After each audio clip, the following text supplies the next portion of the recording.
Panginoon. Praise God.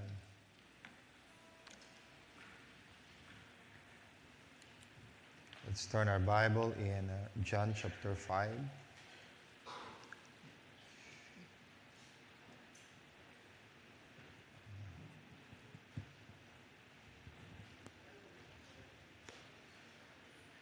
Praise the Lord. John chapter 5, verse 16.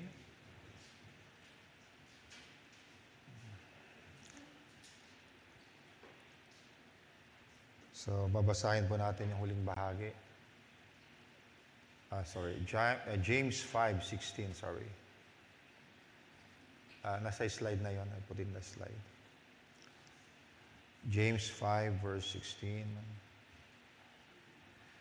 The effectual, fervent prayer of a righteous man availeth much. Amen. Okay. I'd like you to read together by following after me. The effectual, fervent prayer of a righteous man availeth much. Do you believe what you read? Amen. Purihin ang Panginoon. So, hindi lang prayer ang binanggit dyan. Merong adjective, Effectual, fervent. Effectual, fervent prayer. Tayo manalangin sa Panginoon. Lord Jesus, we thank you, Lord, for your divine presence in our midst. We thank you, Lord, for the word of life na lagi mong ibinibigay upang maging malusog kami spiritually. I know, Lord, na hindi ka lamang concerned sa aming physical needs or natural needs, but also to our spiritual needs. Dalangin ko muli, Panginoon, na ikaw ang mangusap at magpakain muli sa iyong mga anak, sa iyong mga tupa, Panginoong Diyos. May your divine blessing be upon your children as I minister your word to them. This I pray, this we pray in Jesus' name. Amen. Praise the Lord. Purihin ng Panginoon. God bless you. You may have your seats. Amen. God bless everyone. Amen. Purihin ng Diyos. Good to see you here sa ating prayer meeting. And may the Lord bless you for your sacrifice. Alam ko na kikita ng Panginoon ang ating sakripisyo para sa Kanyang gawain. And sabi nga sa Bible that God is the rewarder of them that diligently seek Him. So if we seek the Lord, God has a reward for us. Purihin ang Panginoon. So I'd like to speak on a subject entitled, The Power of a Praying Life. The power of a praying life. Now, ngayong gabi nais kong magsimula sa isang simpleng tanong. Naniniwala ba talaga tayo sa kapangyarihan ng panalangin? Now, hindi ko tinatanong kung naniniwala tayo sa prayer. Of course, we believe in prayer. Kaya nga tayo narito sa prayer meeting. But the deeper question is, do we really believe that something happens when we pray? Na kapag lumuluhod ang isang anak ng Diyos, kapag binuksan niya ang kanyang puso, kapag tumawag siya sa Panginoon, something happens. Mayroong nangyayari. Because prayer is not merely talking. Prayer is not simply repeating religious words. Prayer is not something we do just because Tuesday night is our prayer meeting. Prayer accomplishes something. At sabi sa Biblia, na ating binasa kanina, the effectual fervent prayer of a righteous man availeth much. the effectual fervent prayer of a righteous man availeth much. Ibig sabihin, may nagagawa ang panalangin. May epekto ang panalangin. May kapangyarihan sa pananalangin. At marahil ang kailangan natin ngayong gabi ay hindi panibagong explanation kung paano manalangin, pagkat alam na nating manalangin. What we need is a fresh realization of what happens when we pray. Because when prayer becomes merely a duty, madali itong pabayaan. Kapag obligation lang ang prayer, madaling sabihin, pagod ako. Diba? Busy ako. O bukas na lang. Wala akong oras ngayon. Marami akong gagawin. Loaded ako ngayon.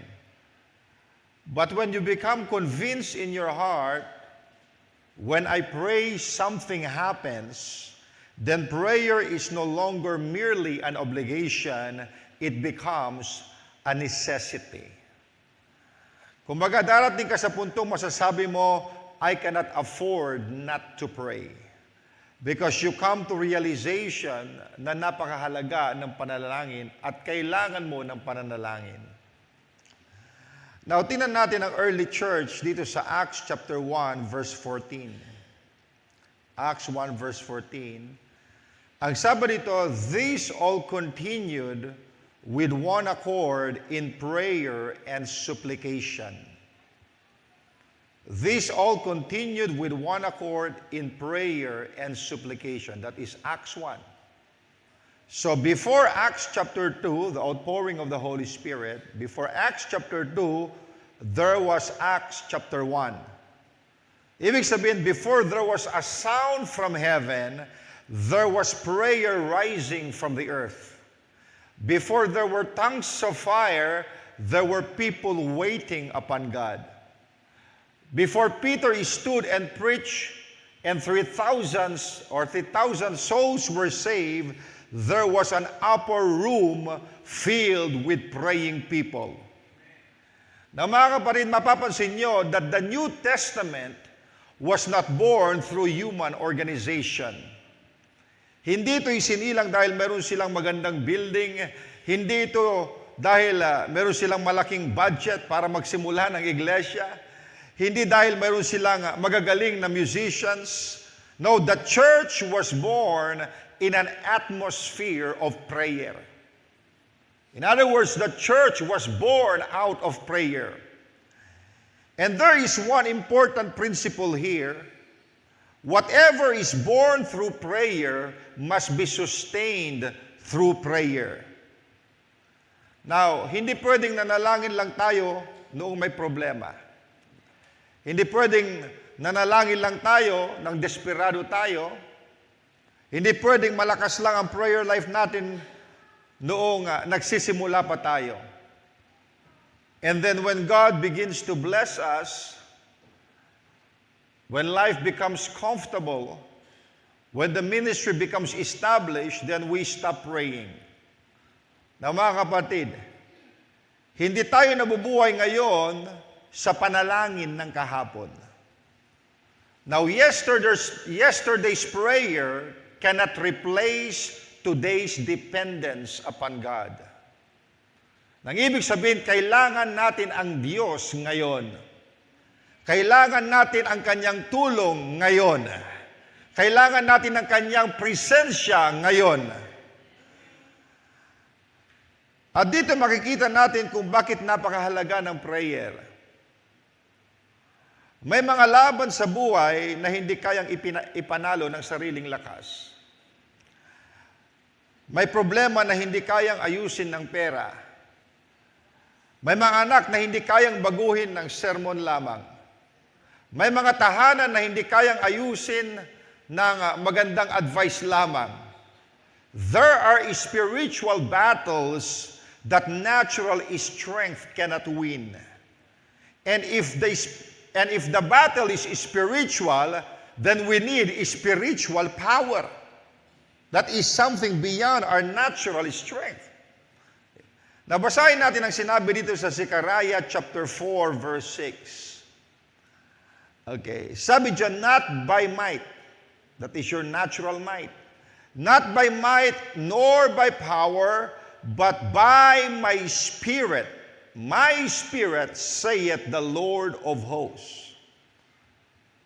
Mga kapatid, we cannot build a church through talent alone. Hindi natin kayang labanan ang kaaway sa pamagitan lamang ng human ability. Hindi natin kayang magkaroon ng revival sa pamagitan lamang ng magandang programa. We need God. If we want revival, we need God Himself. Now, and where do people go when they need the strength of an Almighty God? Saan sila pupunta? Now, we go to prayer. We go to prayer. Na kuya, huwag mong isipin na walang nangyayari kapag lumuluhod ka. I could say that something is happening whenever we pray. Kaya ngayong gabi, hindi tayo magsasayang ng oras because I believe that something is happening whenever we pray. For the prayer, amen, of the righteous availeth much. The fervent prayer. So prayer is doing something in you. Prayer is preparing you for the battle.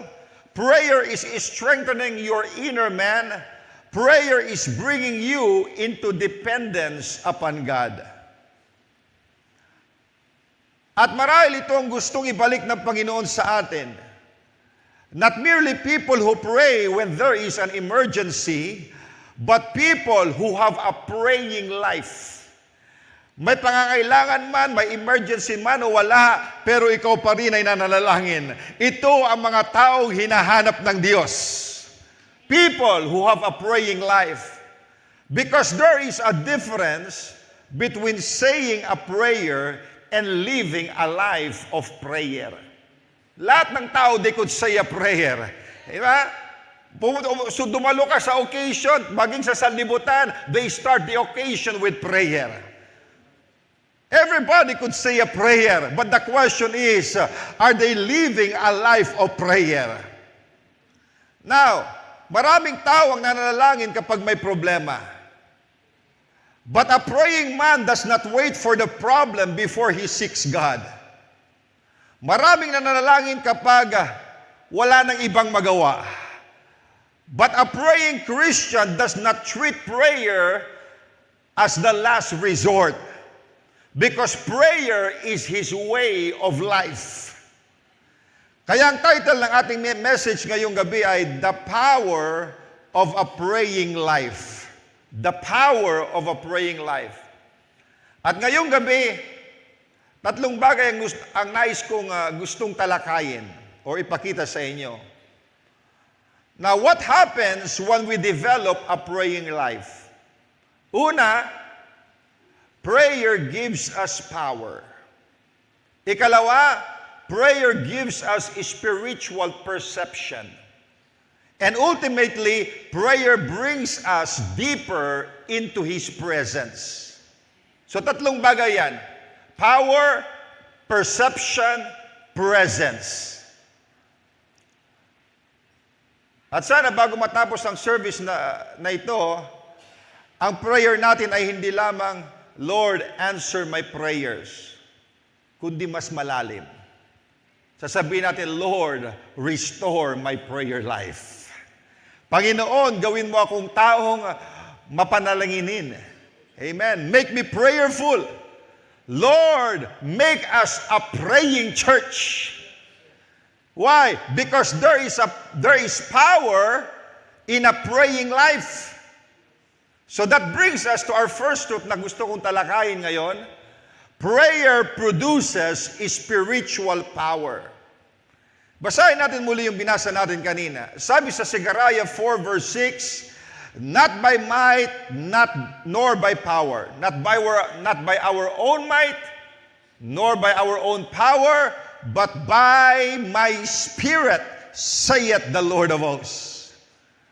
Na mga kapatid, ang unang bagay na ginagawa ng isang praying life ay ito. prayer produces spiritual power. Now, kapag tinitingnan natin ang mga taong ginamit ng makapangyarihan ng Diyos sa Biblia, those people whom God used mightily, mapapansin natin ang isang bagay. Behind their public victories was a private life with God. I repeat, behind their public victories was a private life with God.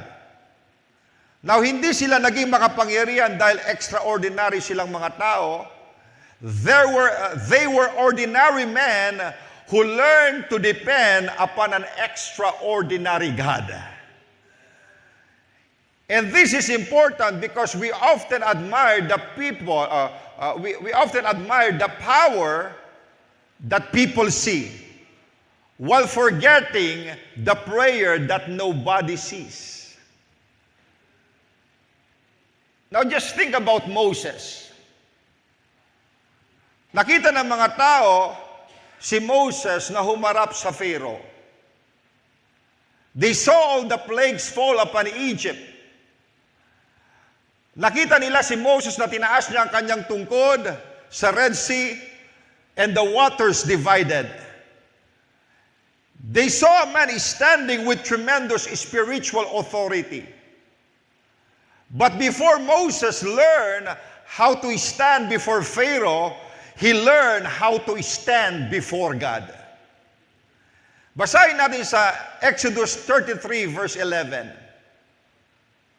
Ang sabi dito, and the Lord spake unto Moses face to face, as a man speaketh unto his friend.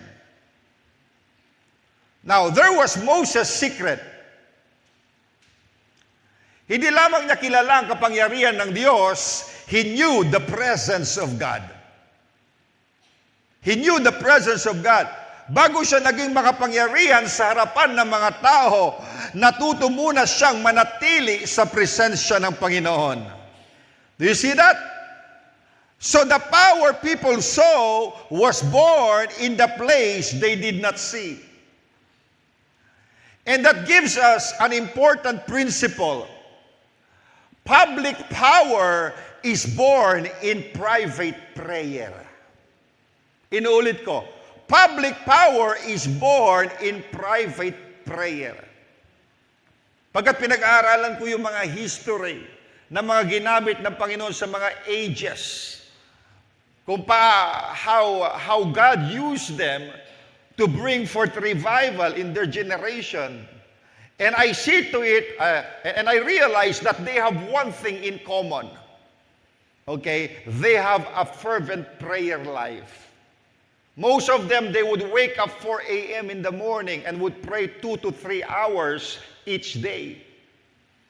No wonder why, okay, when they're in public, makikita mo na grabe ang demonstration ng power ng Panginoon.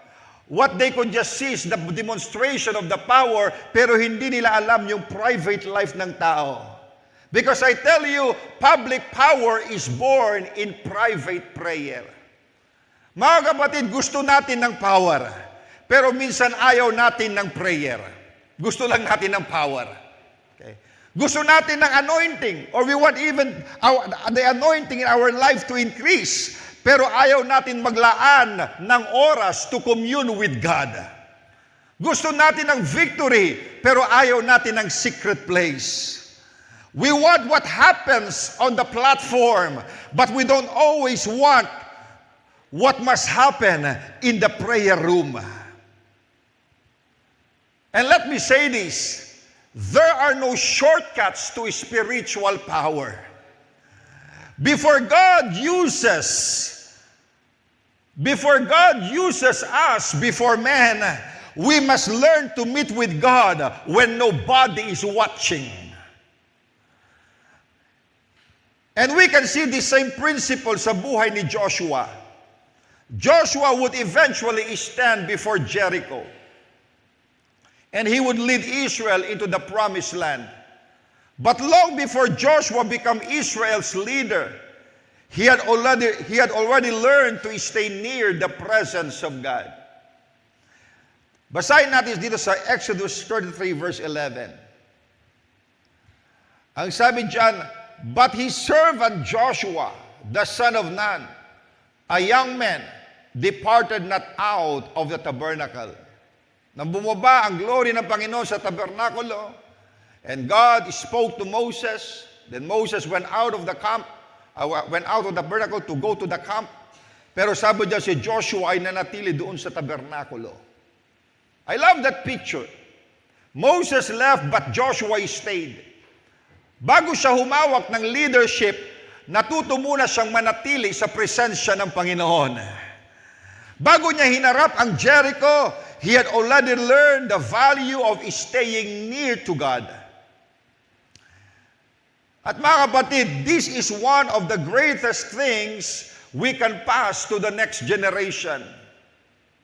Now, hindi lang magandang building. Hindi lang magandang instruments. Hindi lang magagandang programs. Let them see a praying church. Amen. Makita sana ng mga anak natin na ang kanilang mga magulang ay marunong manalangin. Amen.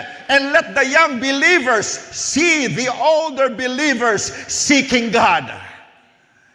And let our young ministers understand the strength of the church is not talent.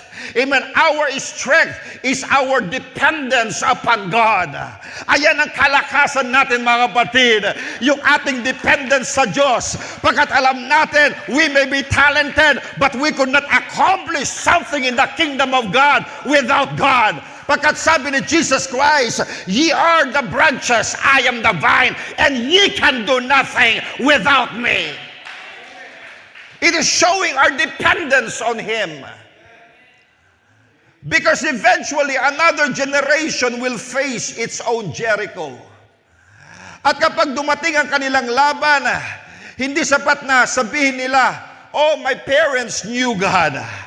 They must know how to seek God for themselves. Now look at David. David had already been anointed king. Nilangisan na siya ni Samuel to be king over Israel.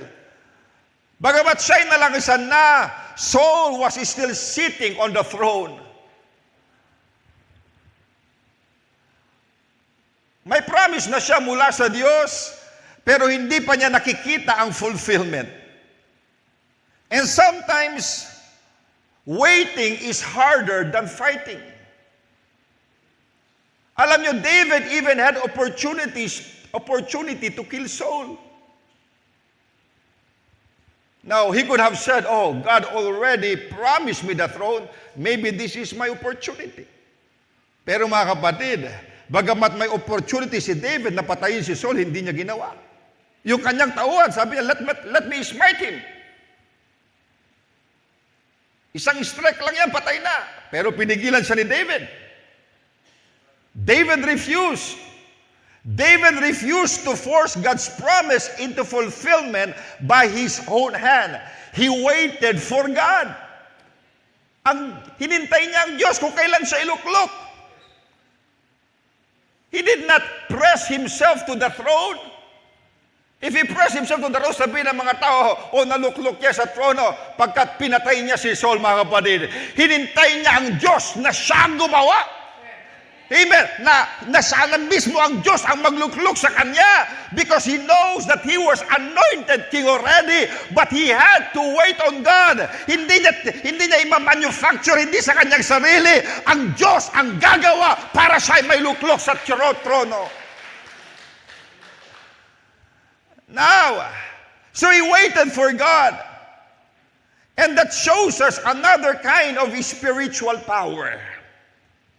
Minsan kapag sinasabi nating power, iniisip natin, "Oh, I prayed and the mountain moved. I prayed and the door opened. I prayed and the sickness left." And thank God when He does those things. But sometimes the power of prayer is this: I prayed and God gave me strength to wait.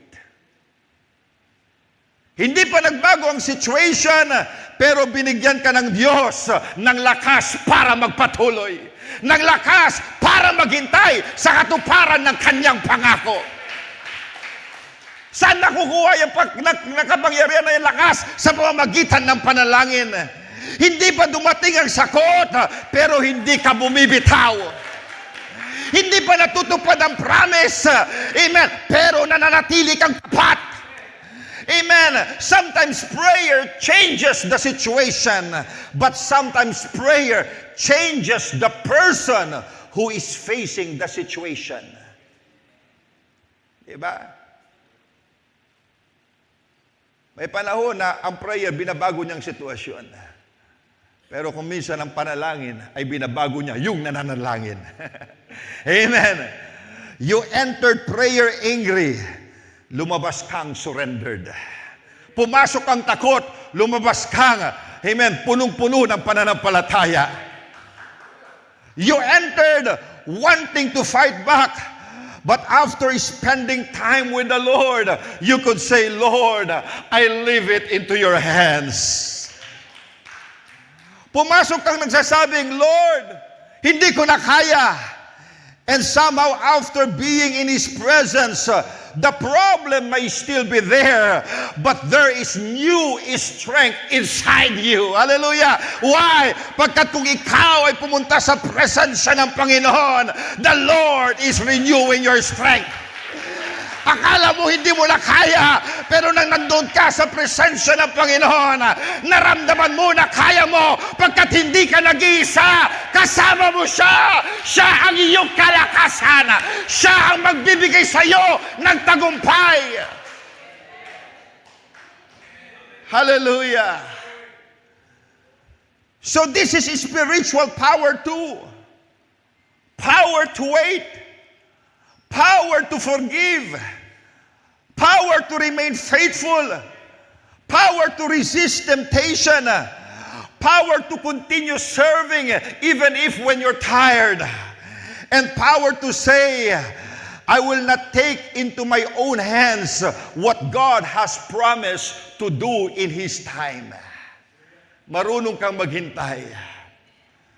Mga kapatid, hindi lahat ng manifestation ng power ay dramatic.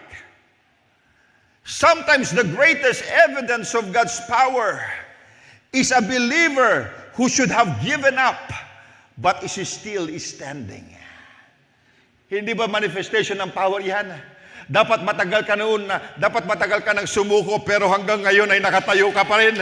Hanggang ngayon ay nagpapatuloy ka pa rin. Hanggang ngayon ay naglilingkod ka pa rin. At saan nanggagaling ang lakas na yon? It's in the presence of God. Mga kapatid, kung walang presensya ng Diyos, marahil tumalikod na tayo, nanghina na tayo, hindi na tayo nagpatuloy. Pero salamat mga kapatid, pagkat merong kalakasan sa presensya ng Panginoon. Merong tagumpay sa presensya ng Panginoon. At merong kagalakan sa presensya ng Panginoon. Kahit anong kalagayan, may kagalakan ka pa rin.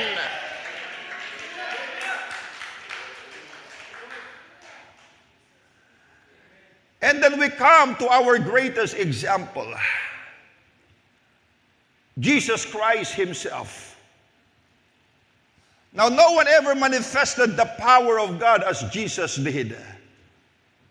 You see, the sick were healed, the blind received their sight, demons fled, the dead were raised, the winds and waves obey His voice. Yet when we study His life, we repeatedly find Jesus praying. Nabasahin nga natin dito sa Luke chapter 5, 15 to 16. Anong sabi dyan? Luke chapter 5, 15 to 16.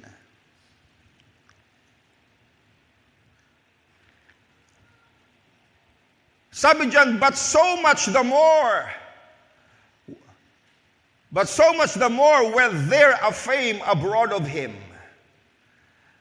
Okay, nakilala si Christ dahil sa kanyang mga ginagawa.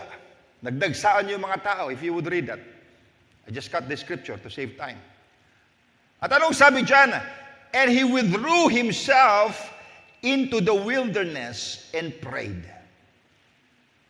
I'd like you to notice something because we could learn from the life of Jesus. So his fame was spreading. Dumarami ang mga tao, maraming may sakit, maraming nangangailangan. The demands of ministry were increasing. The demands of ministry were increasing. And what did Jesus do? He withdrew and prayed. Lumayo siya para manalangin. Na kung tayo siguro sasabihin natin, Lord, sayang oras, ang dami ng mga tao. Maraming nangangailangan sa aking gift. Kaya, busy ako sa pananalangin. Hindi mo na ako makapanalangin dahil marami akong gagawin. But Jesus shows us something. The greater the demand, the greater the need for prayer. Let me say that again. The greater the demand, the greater need for prayer. Alam niyo mga kapatid, minsan sinasabi natin, wala akong oras manalangin dahil busy ako. But perhaps the truth should say, because I am busy, I need to pray more. Maraming responsibility, you need prayer. Maraming problema, you need prayer. Maraming tao umaasa sa iyo, you need prayer. Maraming gawain sa ministry, you need prayer. Maraming gagawin sa school, you need prayer.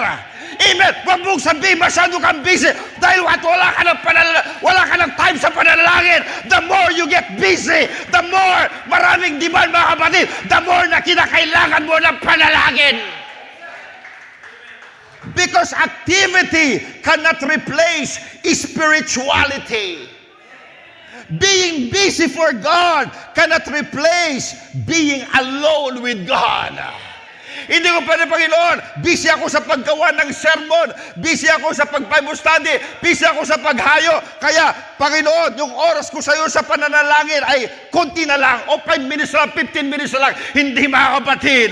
Kung malaki ang demand sa ministry, mas kinakailangan ko ang kalakasan ng Diyos, mas kinakailangan ko karunungan ng Diyos, mas kinakailangan ko ang guidance ng Diyos. At saan ko yun makukuha?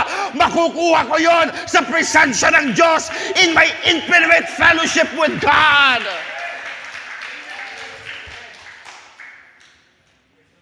Now, if Jesus Christ himself withdrew to pray, how much more do we? Kung si Christ, he would withdraw himself from the crowd para lamang manalangin. Lalo pa kaya tayo? Di ba? Kung siya'y nanalangin, how much more sa atin, mga kapatid? And this is where the message becomes very practical. You know why? Because everybody wants spiritual power. But are we willing to develop the prayer life that goes with it? Amen. Gusto natin ang Pentecost. But do we want the upper room? Where they were praying, continuing in prayer and supplication. Gusto natin ng fire, but do we want the altar? Gusto natin ng anointing, but are we willing to give time for our God? Because prayer takes time. At napakaraming bagay ngayon na gustong kumuha ng oras natin. Nandiyan ang work, nandiyan ang responsibilities, nandiyan ang cellphone, so mga gadget, nandiyan ang social media, nandiyan ang entertainment, even ministry itself. At pagkatapos mabigyan ng oras ang lahat, kung ano ang natira, iyon ang ibibigay natin sa Diyos. Shame on us if we do that. Then we wonder, why are we spiritually weak? Mga kapatid, you cannot spiritually neglect the secret place and expect to remain strong in the public battle. Kung walang laman ang prayer life, eventually mararamdaman mo yun sa iyong spiritual life. Because spiritual power is not manufactured on the platform. The anointing is not manufactured here on the platform. It is cultivated in the presence of God. Hallelujah. So perhaps instead of praying tonight, Lord, give me more power, maybe we need to pray, Lord, restore my prayer life. Pag sinabi ko itong prayer life, hindi yung panalangin natin kapag kumakain tayo. Lord, bless this food. O yung mga short prayer natin, hindi mga kapatid. Amen. Pag sinabi ko mga kapatid, prayer life, talagang naglalaan tayo ng oras sa isang araw na para lamang sa Panginoon. At yung oras na nilaan natin para sa Kanya ay hindi natin hahayaang agawan ng ano pa mang bagay. Amen. Pagkat nilaan natin yun para sa Diyos. Amen. So we pray, Lord, restore my prayer life. Panginoon, ibalik mo ang hunger sa puso ko. Turuan mo akong manatili sa iyong presensya. Alisin mo ang distraction na kumakain sa oras ko sa iyo. Because when the prayer altar begins to burn again, faith begins to rise again. Amen. Spiritual strength begins to return, and the heart begins to be sensitive again. Amen. And we discover there is power in a praying life. Now, not because prayer makes us powerful in ourselves, but because prayer keeps weak people connected to an almighty God. At hindi lamang tayo binibigyan ng prayer ng lakas para harapin ang laban. Binubuksan din tayo o binubuksan din nito ang ating mga mata upang maunawaan ang laban. And this brings us to our second truth. Prayer opens our spiritual understanding. Naniniwala ba tayo dyan? Okay. Now, basahin nga natin dito sa 1 Corinthians 2:14.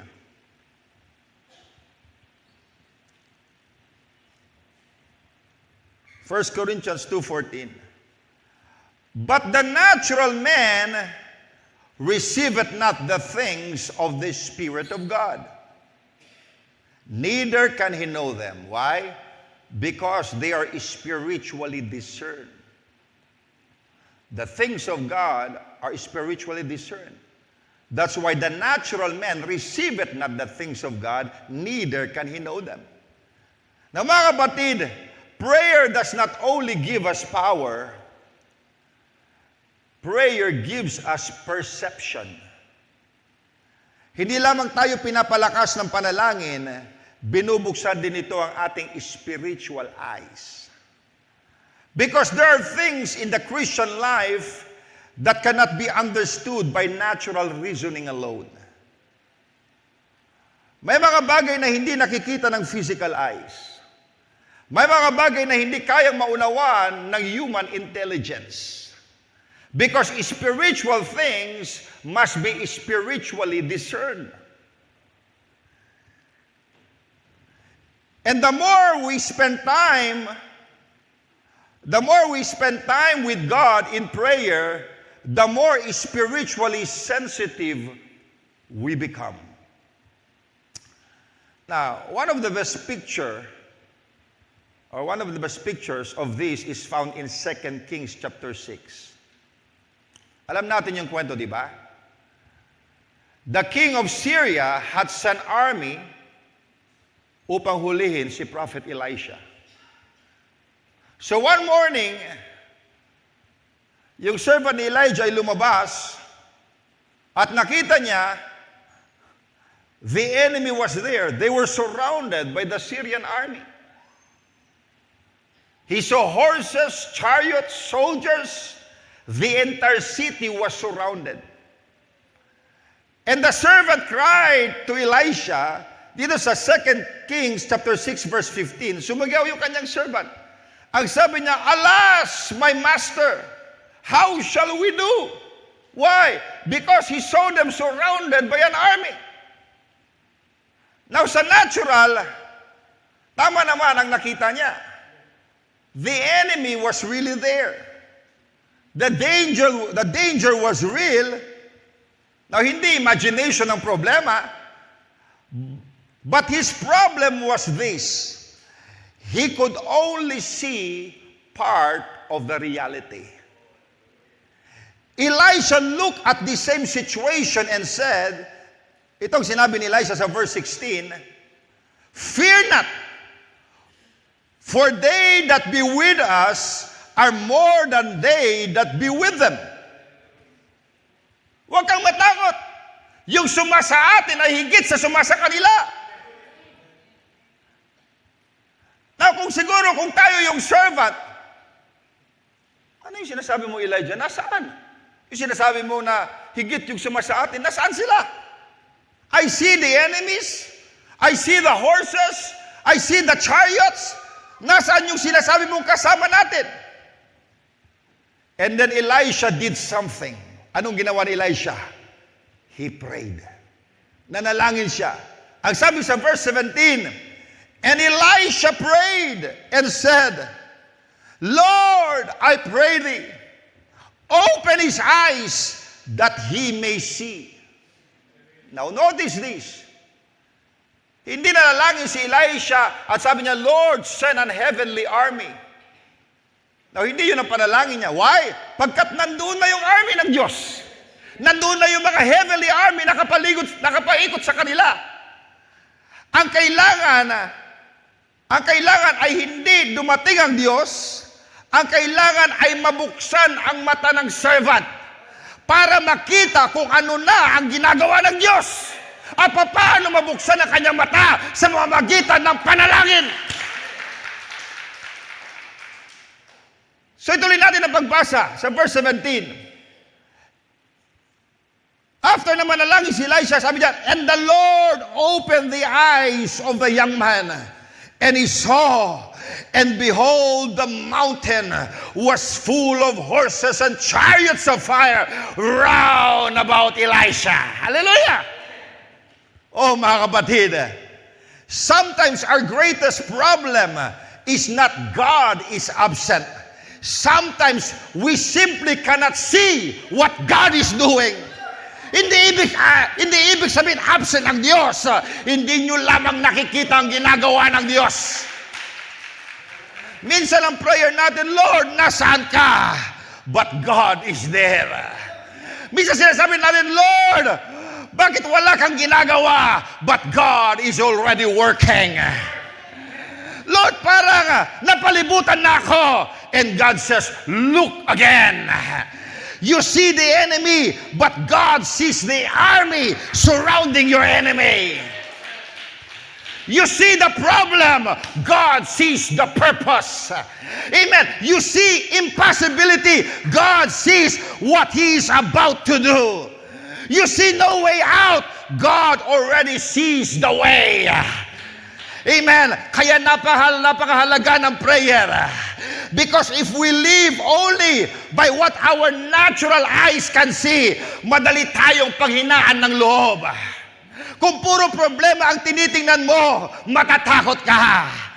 Kapag puro circumstances ang tinitingnan mo, mawawalan ka ng pag-asa. But prayer brings us into the presence of the one who sees what you cannot say. Hallelujah! Itong servant ni Elisha, natatakot siya. Pero nang nalalangin si Elisha, nakita niya na meron na palang ginagawa ang Diyos. Kung minsan takot na takot tayo, pero kapag tayo nanalangin, bubuksan ng Panginoon, "Anak, bakit ka natatakot? Hindi mo alam na kumikilos na ako." Hallelujah! At nawawala ang ating takot. Amen. Pagkat makikita natin, prayer open our spiritual perception para makita natin ang kamay ng Diyos sa ating buhay, ang kamay ng Diyos sa ating sitwasyon. Hallelujah. Purihin ang Panginoon. Amen. Hallelujah. So you could see that prayer changes our perspective. Hindi laging agad binabago ng prayer ang nakikita natin sa paligid. Sometimes prayer changes how we see what is around us. Now, and this spiritual perception also affects how we approach the Word of God. Tingnan niyo ang panalangin ni David dito sa Psalm 119 verse 18. Ang sabi niya, "Open thou mine eyes." Why was he praying like that? "Open thou mine eyes that I may behold wondrous things out of thy law." Now, the law in the Old Testament, that is the Word of God for them. Sabi niya, "Open down mine eyes that I may behold wondrous things out of the law, or out of thy law." Now, think about that. Nasa harapan na ni David ang Word. Pero nanalangin pa rin siya na buksan ng Diyos ang kanyang mga mata. Now, the Word was open, but David understood, "Lord, I need you to open me to your word." Na mga kapatid, posible tayong nagbabasa ng Biblia without really seeing it. We can know verses, we can memorize the scripture, we can know doctrines, we can know Bible stories, and all those things are important. But we need more than information. We need illumination. Kailangan natin ng Holy Spirit na magbukas ng ating pag-unawa o pangunawa. Now, have you ever experienced this? May scripture kang ilang beses nang nabasa. Maybe you've read it for years.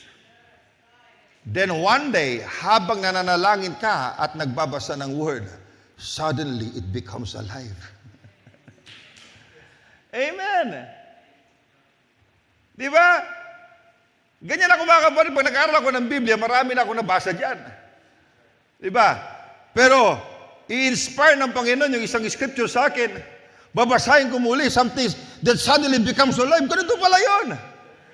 Nabasa ko na ng ilang beses, but I don't see it that way. But when God opens my eyes, I see something I've never seen before, at naging buhay yung bersikulo na aking binabasa. Parang masasabi mo, "Lord, ngayon ko lang nakita yun." Di ba? Kapag binuksan ng Panginoon isang bagay, ngayon lang. O inaawit natin sa awit, "You tore the veil. You made a way." Pero nang binuksan ng Panginoon linggo, mas lalo nating na-appreciate.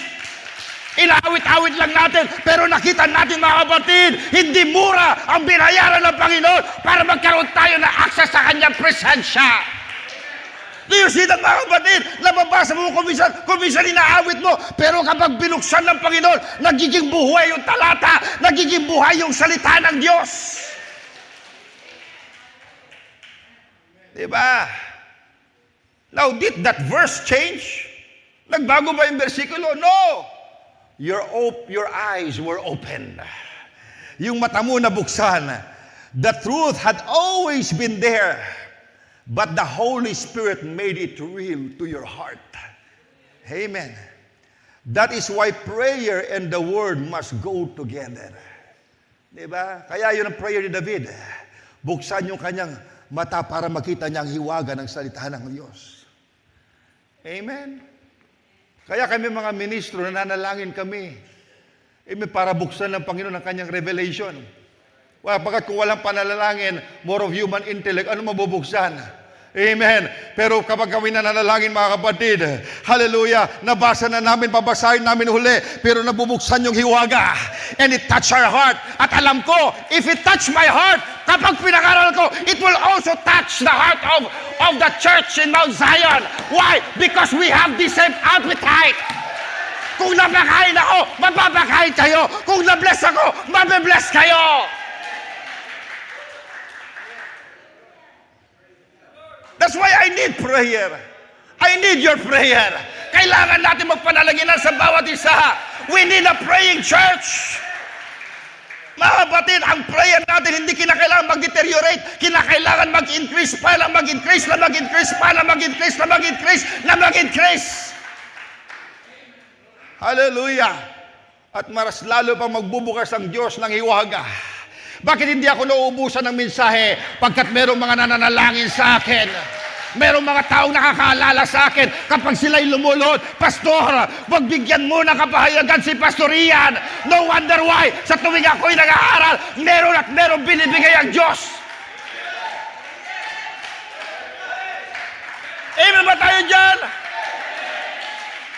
Itong mensahe na ginagawa ko kayo, kagabi ko lang ginawa, mga kapatid. Because supposed to be si Father ka ba magturo? Sabi niya, Pastor, pasa ko muna sa'yo.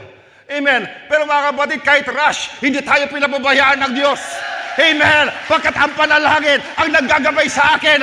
Amen. Para mabuksan ang iwaga ng salita ng Diyos. Pagkat hindi ko alam ang pangakailangan ng Iglesia, pero alam ng Diyos ang pangakailangan ng Iglesia. At mahal ng Diyos ang kanyang kawan. Hindi niya tayo pababayaan.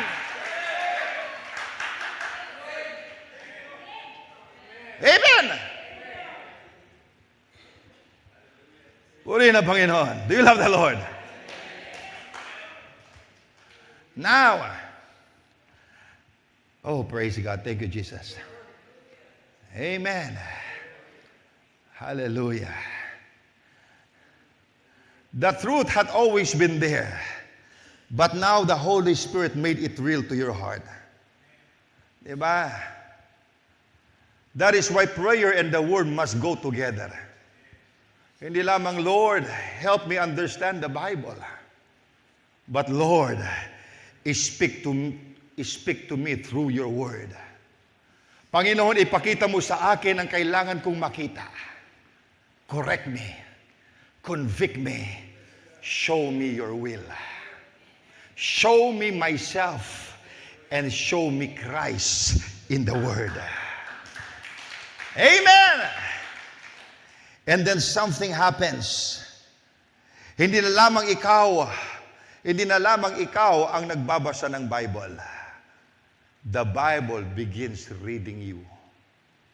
The Word searches your heart. The Word exposes attitude. The Word corrects your thinking. The Word gives direction. The Word becomes alive. Amen. And perhaps this is one reason prayer opens our spiritual understanding. Diba? Prayer teaches us to admit that we don't know everything. Amen. Yung prayer na realize natin kapag lumalapit tayo sa Panginoon, hindi natin alam ng bagay, kaya kailangan natin siya. Kaya sabi sa Proverbs 3 verse 5, trust in the Lord with all thine heart and lean not unto thine own understanding. Mga kapatid, one of the greatest enemies of prayer is self-sufficiency. As long as I think, kaya ko naman. Oh, I know what to do. I have experience. I've handled this before. I can solve this. I will not feel the need to seek God. Dahil akala ko kaya ko na. Feeling ko hindi ko na kailangan isik ang Diyos. Kaya ko na sa sarili ko. But every time we genuinely pray, we are admitting, Lord, I need you. Panginoon, kailangan kita. When you pray before making a decision, you are saying, Lord, my wisdom is not enough. I need your guidance. Kapag nananalangin ang magulang para sa kanyang anak, sinasabi niya, Lord, hindi sapat ang kakayahan ko bilang magulang. Kailangan kita para sa aking mga anak. When a preacher prays before preaching, sinasabi niya, Lord, my preparation is not enough. I need your spirit. I need your leading. When the church prays, Lord, our programs are not enough. Our talents are not enough. We need you, Panginoon. Pagamat nandyan na ang aming mga talento, kung wala ka, kung walang yung presensya, walang yung anointing, wala rin saysay. People might be impressed in that talent, but their hearts are not transformed. Pero mga kapatid, ang anointing ang pwedeng makapagbago sa tao. Ang anointing ang pwedeng makakonvict sa tao. In church, we need to guard against something. The longer we serve God, the easier it can become to do spiritual things through experience alone. Feeling natin na kaya natin yung mga gawin, yung mga spiritual na bagay, base lang sa ating eksperyensya. Dahil matagal na tayo. Alam na natin kung paano mag-service. Alam na natin kung paano umawit. Alam na natin kung paano mangangaral, kung ikay mangangaral. Alam na natin ang routine. We know what comes next. And without realizing it, experience can begin to replace dependence. Imbis na nakadepende ka sa Panginoon, masyado kang nakasandal sa iyong eksperyensya. We can become so familiar with how to do church that we no longer desperately seek the God of the church. And that is dangerous. I would rather have little ability with great dependence upon God than great ability with little dependence upon Him. Kahit maliit lang yung abilidad ko, as long as nakadepende ako sa Diyos, okay na yun sa akin, mga kapatid. Pagkat mas higit ang magagawa nun.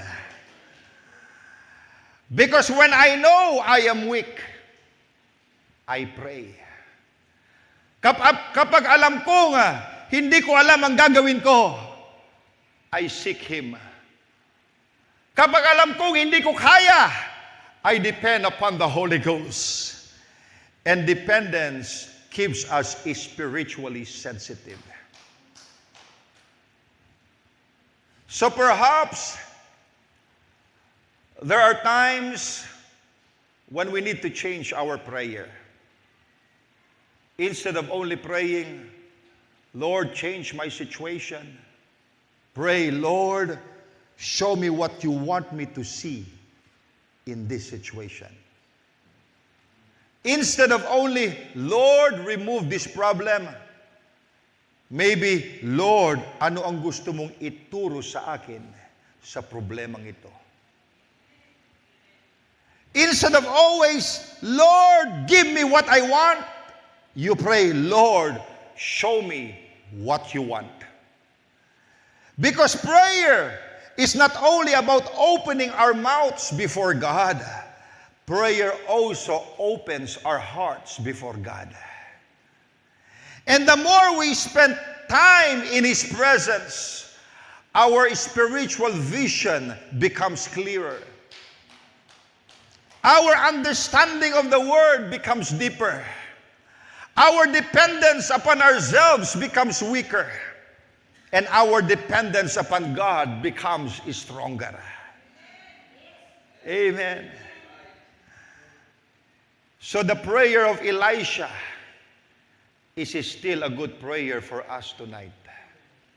Lord, open my eyes.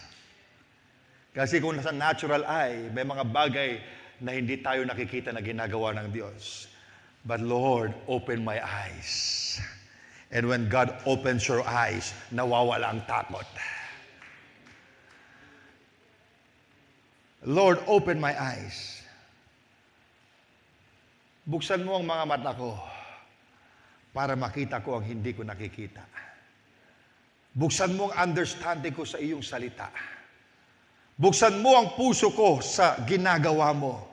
Lord, don't me live only by what I see naturally. Because a praying life does not merely make you stronger.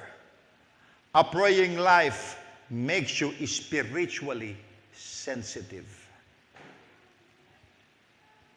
Now, prayer gives us power.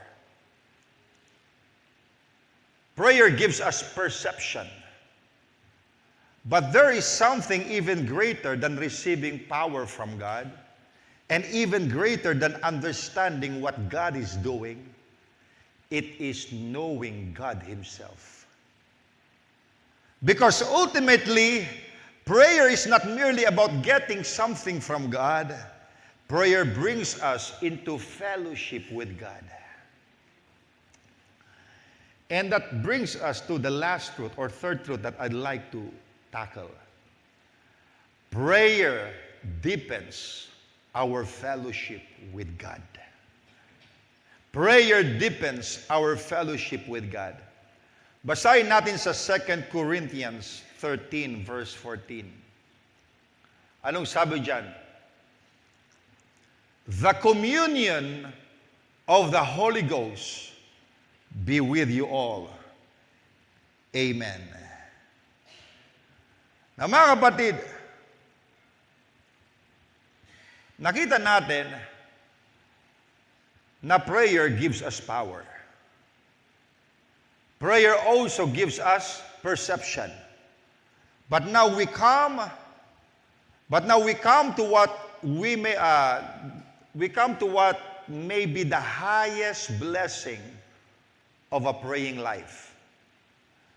Because the greatest thing prayer can give us is not power. The greatest thing prayer can give us is not even spiritual understanding. The greatest blessing of prayer is God Himself. Is God Himself. Minsan ang prayer natin ay puro, Lord, pagalingin mo ako.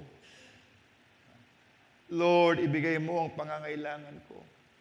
Lord, buksan mo ang pintuan. Lord, ayusin mo ang pamilya ko. And there is nothing wrong with asking God those things. Pagkat siya mismo nagturo, Jesus taught us to ask. But prayer is deeper than getting something from God. Prayer is fellowship with God. Hindi lamang tayo lumalapit sa Diyos dahil may kailangan tayo. We come because we need Him. We want Him. And Paul closes 2 Corinthians with these words, yung ating binasa kanina. Tingnan nyo how he closes his writing in 2 Corinthians. Ano sabi niya?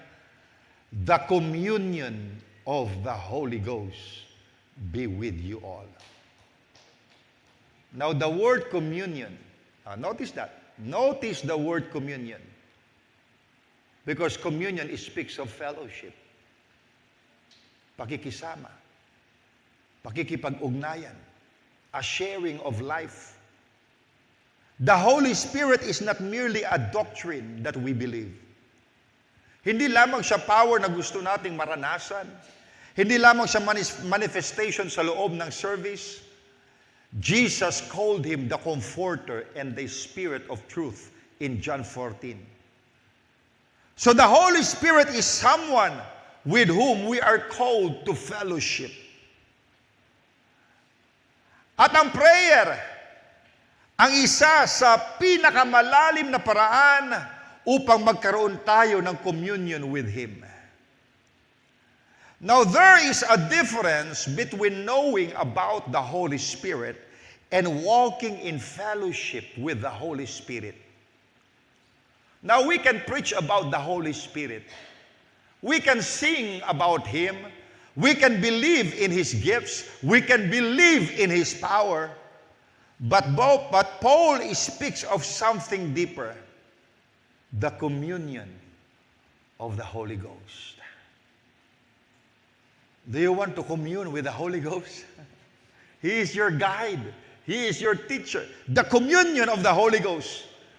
Now, hindi lamang kapag Sunday, hindi lamang kapag prayer meeting, hindi lamang kapag malakas ang awitan at ramdam natin ang presensya ng Diyos, but every day. Every day, sa bahay, sa trabaho, o habang nagmamaneho ka, kapag may desisyon kang kailangan gawin, o kapag meron kang burden na dinadala, living every day conscious of His presence. Purihin ng Panginoon.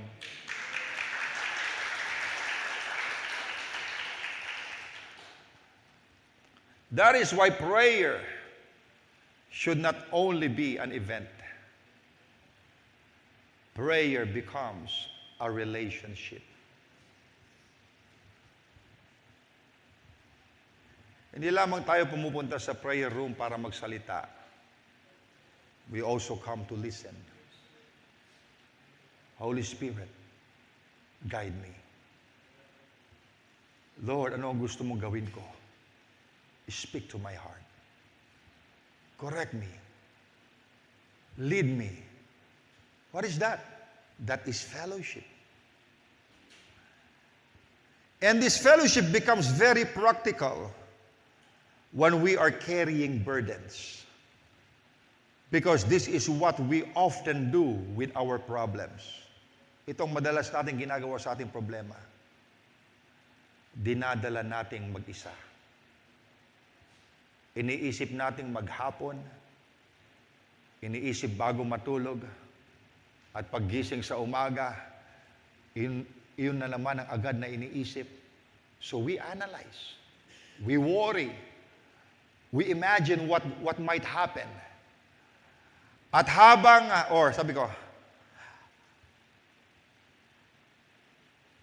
we imagine what might happen. Hanggang sa hindi na tayo ang nagdadala ng problema. Ang problema na ang nagdadala sa atin. But prayer teaches us, you don't have to carry alone what you can bring into the presence of God. Tingnan niyo ang sinabi sa Philippians 4:6-7. Anong sabi dyan? Be careful for nothing. Ibig sabihin, don't be anxious of anything. Be careful for nothing,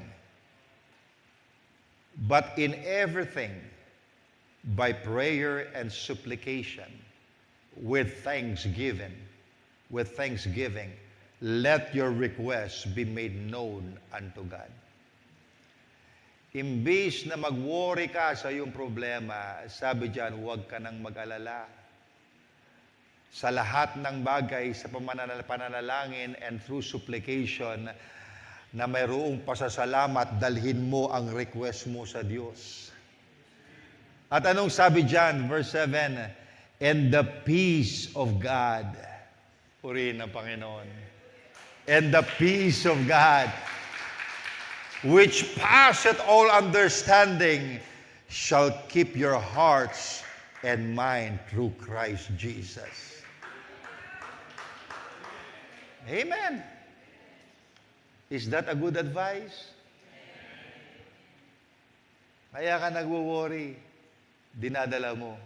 Bakit mo hindi mo ilagay sa paanan ng Panginoon sa pamamagitan ng pananalangin? Now notice what happens. Sometimes God does not immediately remove the problem. Hindi agad nagbabago ang situation. O hindi agad dumarating ang sagot. But something changes inside you. Merong nagbago sa loob mo.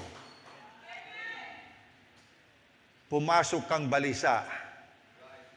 Lumabas kang may kapayapaan.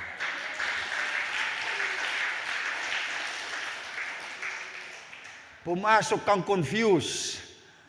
But after waiting upon God, somehow there is direction. Pumasok kang takot, but His presence remind you, I am not alone. Hindi ako nag-iisa. Now, the problem may still be there. Maaring nandun pa rin yung problema.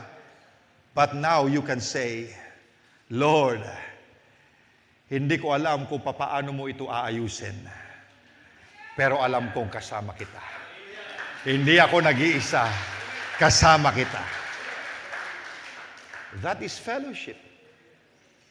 So prayer is not only where I give God my request, prayer is where I learn to rest in His presence.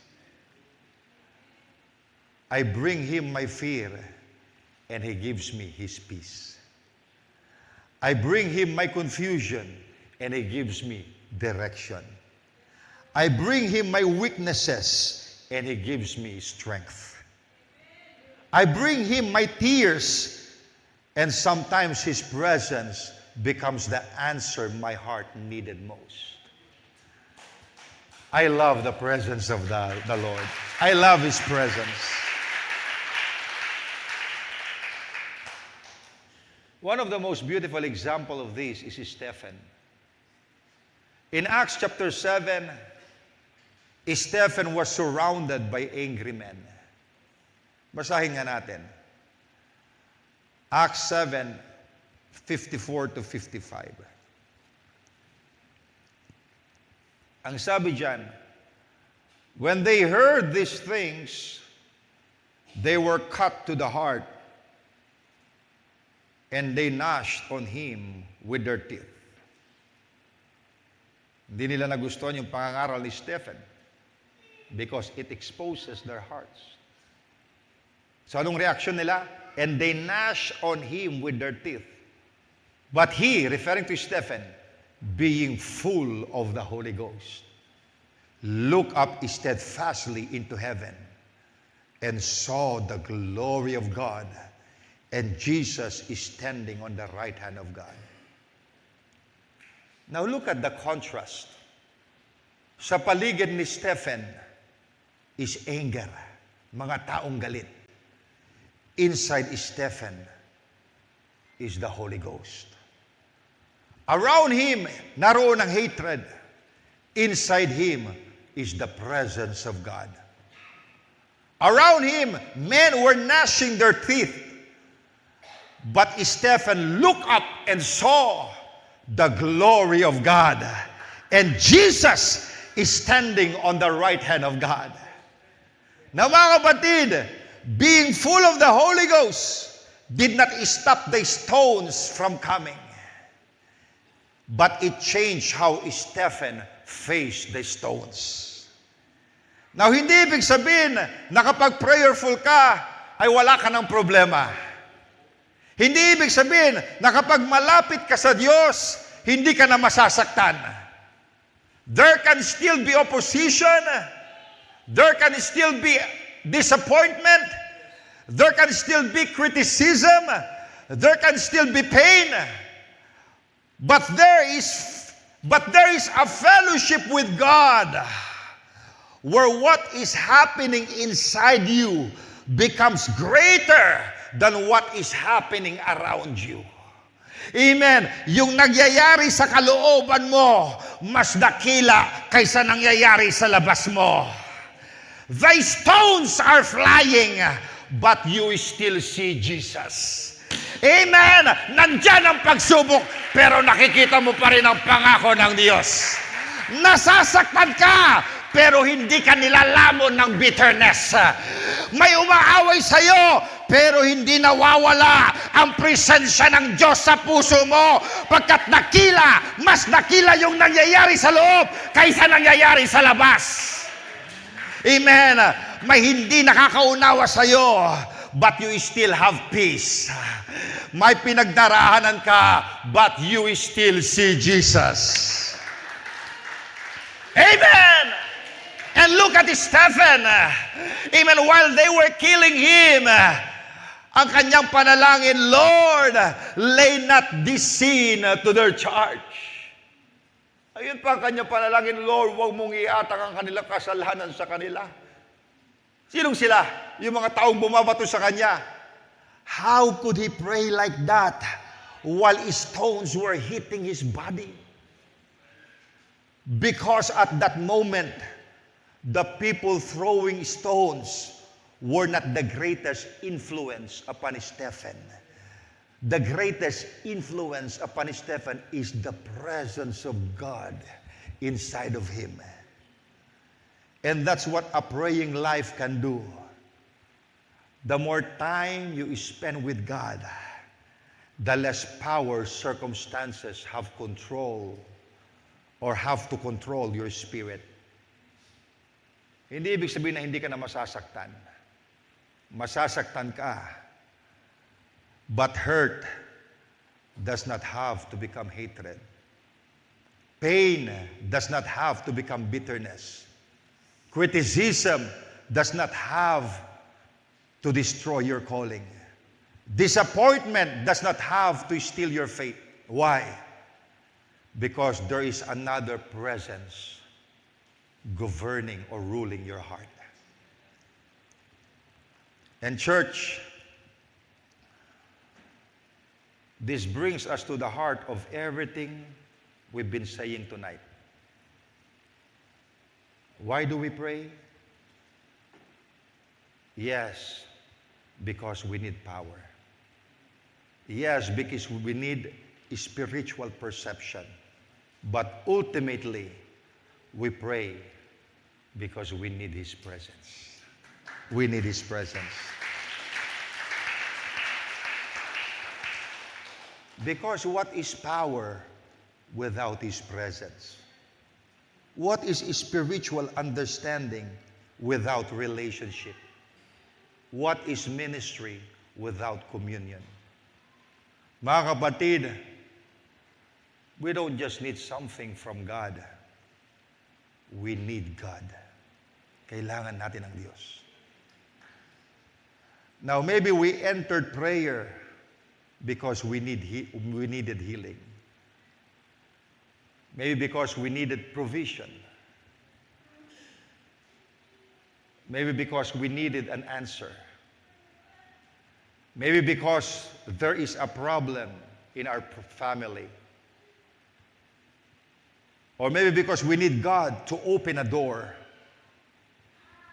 And yes, ask Him. Believe Him. Bring your request before Him. But somewhere, while you are praying, something deeper should happen in your heart. You begin saying, Lord, higit sa lahat ng hinihingi ko, Ikaw ang kailangan ko. Ikaw ang kailangan ko. Lord, if you give me the answer, I want you. If the answer has not yet come, I still want you. If the situation changes, I want you. If I have to wait, I still want you. Because eventually you discover the giver is greater than the gift.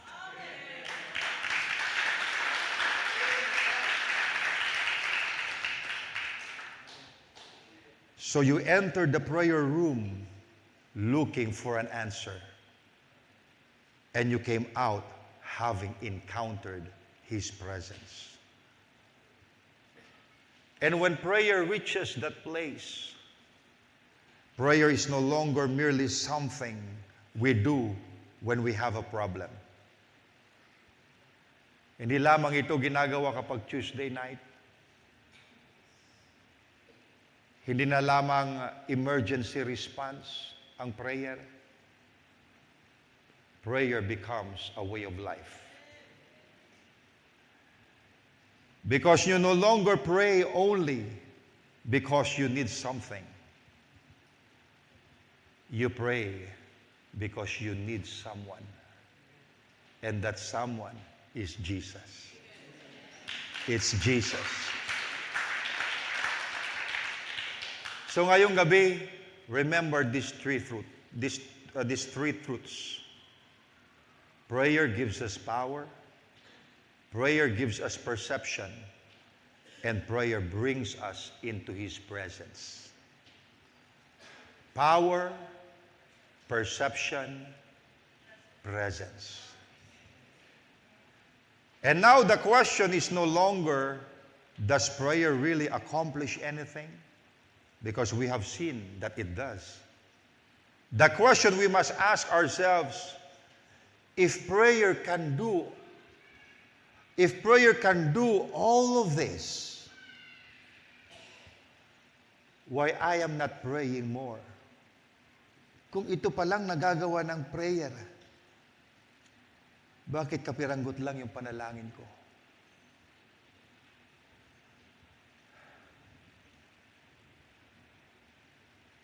At diyan natin gustong dalhin ang ating puso ngayong gabi. Ang sabi sa ating text, balikan natin, James 5:16, the effectual fervent prayer of a righteous man availeth much. Na mga kapatid, ngayong gabi, hindi naman bago sa atin ang pananalangin.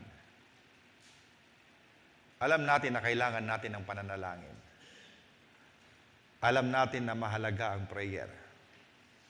Alam natin na may kapangyarihan ang prayer. But tonight, the Lord has reminded us again why we cannot afford to live without prayer. Because a praying life gives us power, perception, and His presence. Power, because there are battles we cannot win by our own strength. Perception, because there are things we cannot understand through our natural eyes alone. And presence, because more than anything God can give us, we need God Himself. Kaya ngayon, ang tanong ay hindi na may nagagawa pa talaga ang prayer. The Word has already answered that. Sabi sa Bible, the effectual, fervent prayer of a righteous man availeth much. Mga kapatid, may nagagawa ang panalangin.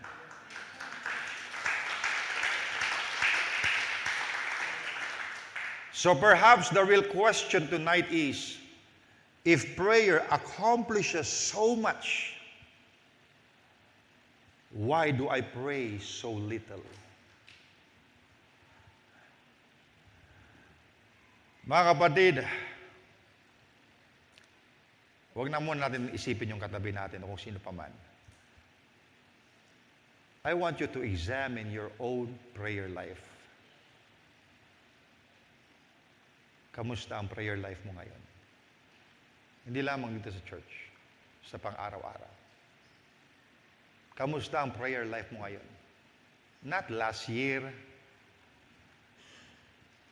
not when you first received the Lord, not during the time that you were undergoing severe trials. How is your prayer life now? Kamusta? Kaya mo bang gumising ng maaga before dawn? Because you know the value of His presence. Ito masasabi ko as an experience in my prayer life. Kung ako'y mananalangin na nagmamadali, napakahirap madama ang presensya. Kasi parang sinasabi ko sa Diyos, Lord, isinisingit lang kita sa schedule ko. Pero kapag naglaan ka mismo ng oras na para lamang sa Kanya, at hindi mo hinahayaang agawin ninuman yung oras na yun, pagkat para lamang sa Kanya yun, doon ka magkakaroon ng magandang fellowship sa Panginoon. So how is your prayer life now?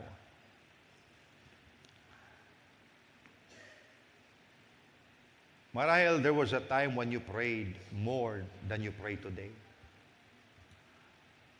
May panahon na mas hinahanap mo ang Panginoon o may panahon na mas madali kang lumuhod. May panahon na mas sensitive ang puso mo sa presensya ng Diyos. But somehow you become so busy. Dumami kasi ang responsibilities, pastor. O marahil dumami ang distractions. And little by little, the fire on the prayer altar became weak.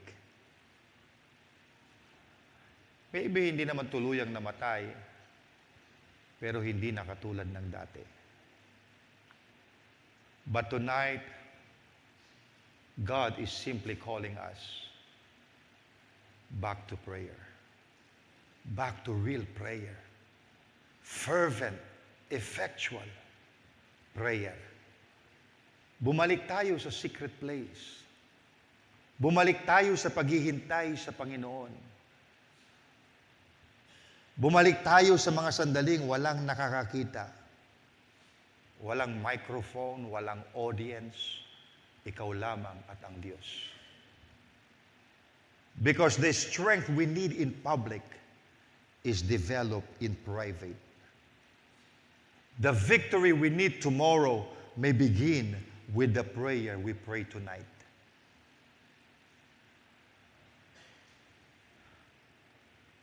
Kaya bago natin ipanalangin ang pangangailangan natin ngayong gabi, I want us first to pray about our prayer life. Ito munang ipanalangin natin bago ang ating panangailangan. Let us pray about our prayer life. Huwag muna, Lord, bigyan mo ako. Lord, pagalingin mo ako. Lord, buksan mo ang pintuan. Lord, ayusin mo ang problema ko. Huwag muna yan. We will pray for those things, of course. But first, let us pray for one or for the one who is praying. Bago yung mga bagay na yun, ipag-pray mo muna yung sarili mo. Sabihin natin, Lord, restore my prayer life. Panginoon, ibalik mo yung hunger ko sa iyo. Alam niyo mga kapatid, I don't want to say this, but yung mga bagay na mga inihahayag ng Panginoon sa akin, it really created a hunger in my heart. It really created a hunger in my heart. Parang mas lalo akong nagutom sa kanyang presensya. Usually, I pray early in the morning, like around 1 or 2 a.m. Pagtulog na si Sandra at saka si Yana. But sabi ko, Panginoon, when I studied the history of those God used, that sila John Wesley, sila Charles Finney, and many others, they would wake up before dawn, 4 a.m. in the morning, para manalangin. They would spend 2 to 3 hours just in prayer. And while I was studying those, it really pricked my heart. Sabi ko kay Sandra, babaguhin ko ng schedule ko. I would devote 4 a.m. to 7 a.m. in the morning just to pray. And I started doing it last week. When I started doing it, you see the move of God last Sunday. Why? Because the move of God in public ay nangyari muna sa private. I'm just giving a testimony. Why, mga kapatid? Kailangan natin ng panalangin. Ako, kailangan ko ng panalangin. It creates such a hunger in my heart. Dati-rati, late ako matulog, late ako magising. Pero I realize, kung itong mga taong ito nag-sacrifice, yung the best time ng umaga, yung first few hours in the morning, inilaan nila sa Panginoon. Bakit hindi ko magawa? If I really love His manifest presence, I must be willing to pay the cost.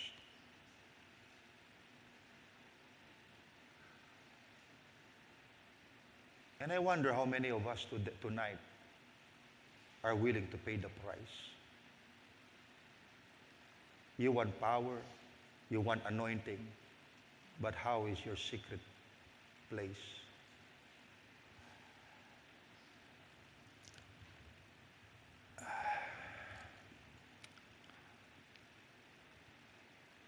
Now, ang ating panalangin, Lord, ibalik mo muli yung hunger ko sa iyo. And forgive me for allowing so many things to take my time that belongs to you. Lord, teach me again to stay in your presence.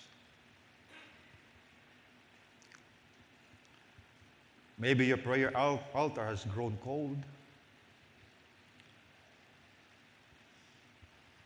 Na huwag kang manatili sa guilt, just put wood back on the altar. Gusto mong malaki yung apoy? Just put wood back on the altar. Bumalik ka lang. Ilagay mo muli ang kahoy. Manalangin kang muli. Hanapin mo siyang muli. Spend time with Him again. And let the fire begin to burn again. Because God is not merely looking for people who believe in prayer. God is looking for people who pray. Hindi lamang isang church na may prayer meeting every Tuesday night, but a church made up of praying people. Praying fathers, praying mothers, praying young people, praying ministers, praying workers, a praying church. Ayan ang nais natin sa Mount Zion.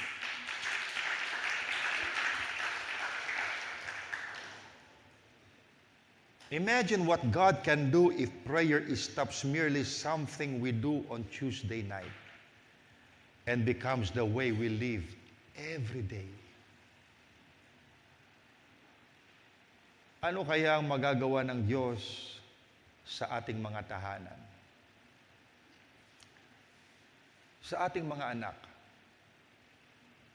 Sa ating ministry? Sa ating church? What could God do through a people who truly learn to pray? Kaya ngayong gabi, before we ask God to change anything around us, let us ask Him to change something within us. Nawa ito'y maging sigaw ng ating puso ngayong gabi. Lord, make me a praying man. Make me a praying woman. Panginoon, gawin mong mapanalanginin ang mga kabataan sa iglesia. And together, Lord, make us all a praying church. Now, gives us power. Prayer gives us power for the battle. Sabihin natin, Panginoon, Lord, give us power for the battles we cannot fight alone. Give us perception to see what our natural eyes cannot see. And above everything, draw us into your presence.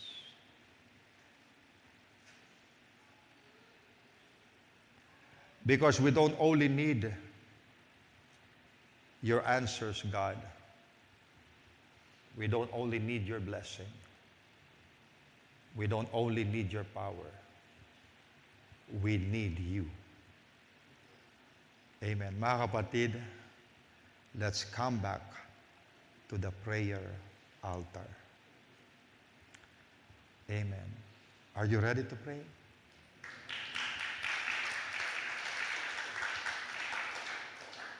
Purihin ang Panginoon.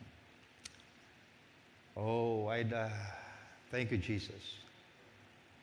Mga kapatid, merong hatak ang Panginoon na ginagawa sa iglesia. I feel that God is drawing us closer and closer to Him. Closer into His presence. Into a close communion with Him. Tayo po lahat ay tumayo as we make our hearts ready for prayer.